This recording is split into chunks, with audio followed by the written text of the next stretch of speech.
beautiful people. Welcome to Jossy Science Academy.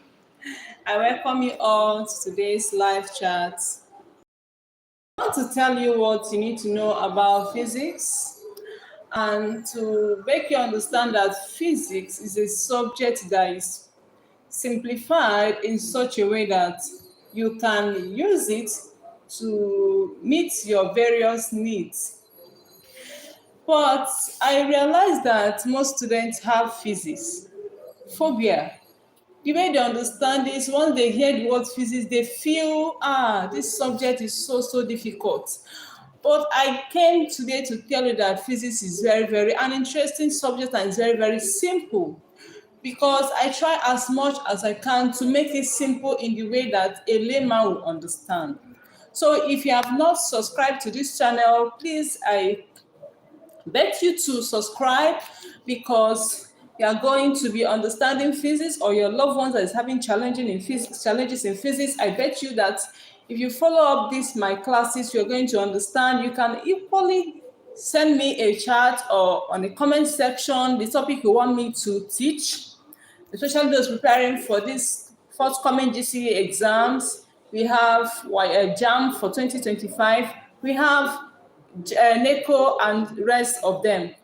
Okay, so one thing that students don't understand when it comes to physics is this. Students don't understand that the subject physics is a subject that needs time and concentration. How do I mean?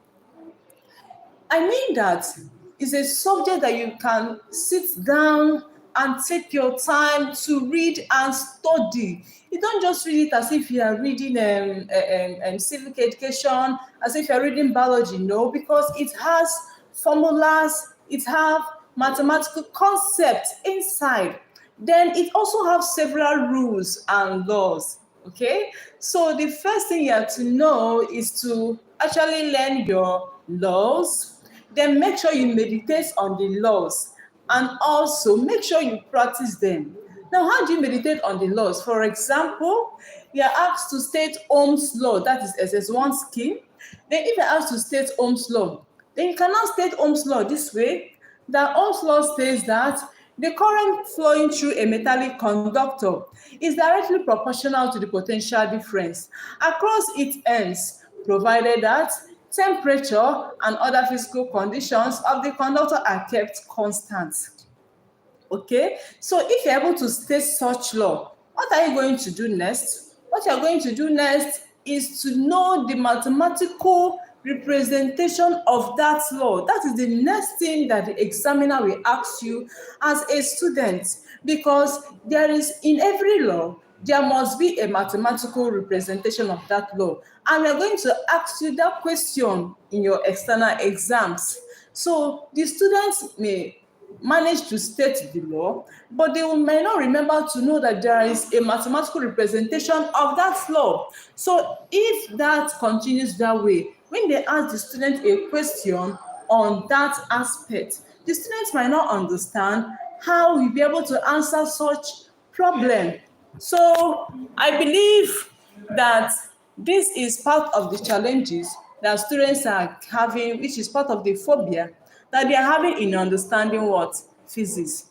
Okay? And some of you will just read and you just leave it and you disappear. No, you don't study physics like that. So you really have to take your time to study this subject and to read it. You have to make your personal reading timetable, especially for your core science subject.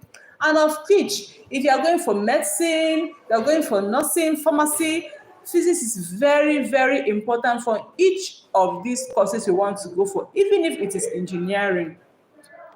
Okay, so I want you to start considering this subject and create out your personal reading timetable. Then also it will help you to understand this subject better.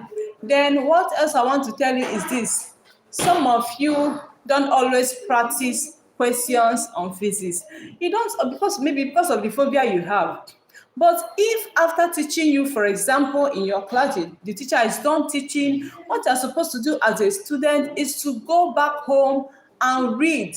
Now, you're going to look at so many past questions in the bookshop. You can pick one, then you can now use them and look at that particular topic. Then you can now see how you can attempt questions on those topics.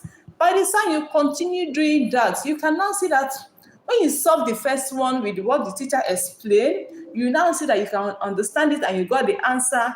You now see that that phobia will be going out small, small, small, small. So you just have to keep practicing, keep practicing, keep practicing. Before you know it, you will master most of the topics and most of the solvings in your physics. All right. So for those joining me, I have Bliss Mentor. Thank you for joining. Then I have Jordan Martin. Thank you for joining. I'm happy for having you guys here. So um, I want to use this opportunity to thank all my subscribers and those that have not subscribed. I'll be coming on live to teach some topics that my students feel they don't understand. If you still want me to make any live video on any topic in physics, I can still do that. So I want to stop here. Thank you for stopping by. Thank you for joining me today. I will see you next time in the next one. Bye.